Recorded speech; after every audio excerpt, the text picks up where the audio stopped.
back to my channel. Today I'm going to do a quick run through of how I do like a basic edit of one of my dog photos. We're gonna make this really quick and to the point because if I'm being honest with you guys, I'm on my way out to see a brand new puppy that my friend just got. It's literally the cutest thing I've ever seen. So yeah, we're powering through this and let's just get right into it. All right, so this is the photo that we're going to start with. I've picked something extra cute for you guys. So to start off, obviously we have to crop this. Again, editing is all personal preference. So whatever you feel it looks best, kind of go with the flow, but I'm just going to walk you guys through what I like and what I'm going to do for this photo. So I'm going to put my subject right in the dead center of the crop because I just like a symmetrical photo once in a while. And to be honest with you guys, what I typically do is go into my presets over here, and I already have one made for him, but for the sake of this video, I'm going to walk you through step by step of what I actually did for this photo. Okay, so first, you want to adjust the white balance, which is going to be your temp and your tint over here. So I'm going to bring this up to about 6,500. See how that looks? Definitely looks a lot better. I think I'm gonna bump it up even just a little bit more. Awesome. Okay, and then exposure, I'm going to bump up just by 0.1 because it's already pretty well lit. Contrast, I like to bring my contrast up really high because that's just my style of photo, so I'm gonna do 16. Cute. Now, you want to bring the highlights way down because that is going to add a lot of detail in the fur. As you can see, and these shadows up a bit will also help with detail. I like to bump the whites just a teensy bit, but not a lot. I'm gonna bring it down a little bit more. There we go. And blacks, I'm also going to bring down quite a bit. That will help with the contrast in the blacks of the nose and in the eyes. Very cute. Saturation, we're gonna bring up to a 3. I just bump it a little bit, not too much, because then your photo just starts looking fake. Same with the vibrance. And bump clarity up just a tinge, not too much. Again, you don't want your photo looking fake. So honestly, that's looking pretty good to me. I might adjust it a little bit more after this video just to make it absolutely perfect. But as a whole, it's looking pretty good. So what we're going to do now is go in with the paintbrush over here, and you can adjust your size as you like. I already have my presets saved for the type of brush I'm using, but we're gonna go in and blur the background. So what I have is just basically 0 texture, clarity, and sharpness with just a slight bump of saturation just because I use colorful backdrops. And you also want to go down here and make sure that your auto mask is on because it will help to, less erasing afterwards, and then you can just kind of go around the dog. Okay, so I'm going to fill in the background really quick and I'll be right back with you. Okay, wow, my computer is being so slow today, but we've filled in the background, as you can see, chopped off his ear a little bit with my brush.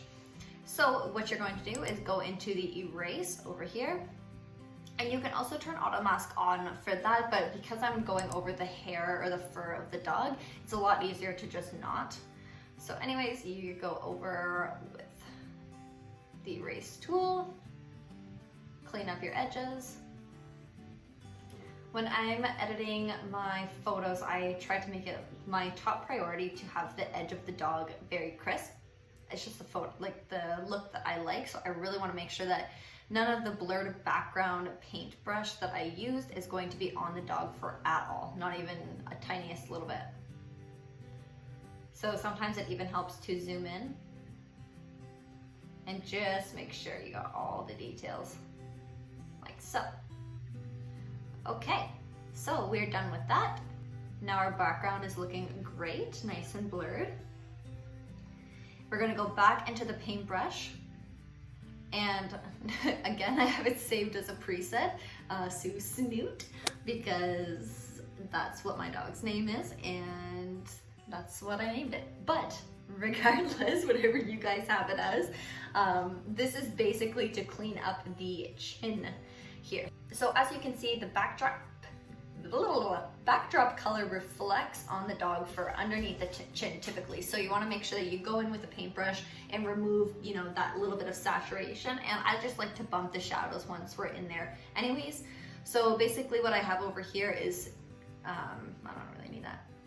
I bumped up the shadows, bumped up the whites a little bit, and then I brought saturation down all the way. But what I did is I brought the yellow temp up fairly high to 20. So when we go over it, you're not losing any of the yellow or gold tones in the dog's fur, you're just removing that color. So let's go in with the paintbrush and I'll show you guys what I mean. You can use an auto mask for this or not. I usually kind of depends what dog I'm working on, and I kind of make my decision from there, but it doesn't really matter too much. It's just whatever your preference. Just go in, all the fur, and then I'm gonna bring this down a little bit and just do on the bottom as well, because I'm seeing a little bit of tint down here. Such a cute little pup. Okay, so Finny. So like I was saying, when you're going over the fur, I mentioned about the auto mask. Sometimes it's easier to turn it off. If the dog has a lot of detail in its fur, then it may miss some of the areas that you wanted to go over with the brush, which is kind of what just happened to me. So we're gonna go over it without the auto mask and see how that looks. A lot better. So if you see here, you turn the brush off. You see how dark it was under here. And then turn it back on. There, looking way better. Awesome. So the next thing that I want to do, make sure I have a new brush here, and I'm going to go up to dog eyes, still in the paintbrush here. What I have for dog eyes is just a little bit of bump in texture, clarity, and saturation, as well as a way higher bump in sharpness, because I want the dog eyes to pop. That's going to be the main focus of my photo, because like I've told you guys in the past, if you haven't watched my other videos, eyes are the windows of the soul. They are the most important feature when taking photos of anything. Paint that in. You do not want to use auto mask when doing the eyes, because it is such a pain in the ass. So Finny. Awesome, so looking great, looking a lot sharper. But as you can see, he's got a little string on his nose, and there's some little markings over here on the backdrop that I want to get rid of. All pretty minor, but still noticeable to me.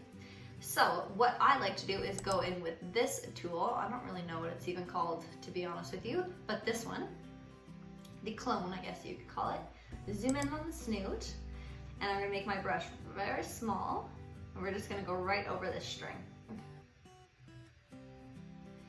And the computer will select the area it thinks is best. Sometimes it's perfect, sometimes it's not. I also like to mess around with the clone versus heel, because sometimes one is better than the other. So let's see what the heel looks like. Okay, it's looking great. I just want to adjust this because the computer did not make the selection that I really wanted. Come on, Lightroom, you can do it. Okay, so let's see. Let's see how that's looking. Finny. Okay, cute. So, strings completely removed. This tool doesn't always work great. It kind of depends on the situation. Sometimes you have to go into Photoshop and edit it out, but sometimes it just does a good enough job. So we're gonna go ahead and do the same thing over here. For the backdrop, I always find that the heel is the better option, because you just want it to be really blended in nice. Right up there, voila, this one too. Voila, okay, search around, any other spots? I can't see anything. So, I know a lot of you are probably thinking like, yo, he has peanut butter all over his chin. Again, personal preference. I think the peanut butter is adorable, and I think it tells, you know, the story behind this photo, that like obviously he's having a snack, he's happy about it. I like to leave it in. If you guys want to edit it out, that's totally your choice. That you could give this a shot, and it would probably edit out most of it if you do really tiny areas. But anyways, to each their own. So we're pretty much finished here. What I want to do is I just want to bump up the whites a little bit because it's just not as sparkly enough for me. And then I also want to go into tone curve. You guys, I'm no computer whiz. I'm just showing you how I do it, so I don't know all the right terms. But lights and highlights make your photo look very vibrant to me. So I like to go in and just adjust it slightly, maybe to about 3 for highlights and about 2 for lights. Already looking better. And the darks and shadow is gonna help with your contrast again. So I'm gonna lower that down just about 1 and maybe 2. There we go. Okay. So if you turn this off, it's a very minimal adjustment, but it does make a difference to me. It just glows. I don't know. Maybe it's all in my head. Okay, how cute. Now, I'm gonna go all the way down to vignetting. Vignetting. I don't know how to pronounce that. So sorry. But I'm going to drop this to about -7. Yes. But it's made my photo look just a little bit too dark to me. So I'm gonna go up to exposure. I'm just gonna bump it up by 0.05, not much. There. Wow. Oh my God, this dog is so cute. Okay, well, there you have it, guys. That is my whole editing process. I'm not a crazy tech person. I don't know all the features of Lightroom and Photoshop. I only know what I've taught myself on other YouTube videos, and to be honest with you, it works. Like, you don't need to be a computer whiz to know the basic fundamentals of editing. It's all just playing around and learning what you want to do with your photos and how you want your photos to look. But play around with it and eventually you'll learn your own editing style and how you want your photos to look. And to be honest with you, the easiest is going to be saving a bunch of presets and just hammering through the photos, adding those little touches with the brush like I showed you guys, and that's about it. So if you guys like this video, make sure you hit that thumbs up button as well as subscribe. Also, don't forget to hit that little bell icon as well. That way you will get a notification for when my next video is up on Thursday. Thank you so much for joining in on my editing process today, and I cannot wait to share more with you guys. I think that I am going to do another video on specific things like how to blur a backdrop and how to extend a backdrop. Ooh, that'd be a good one. That would be a good one. Anyways, I hope you guys have a wonderful, beautiful day, and I will see you next week. Peace.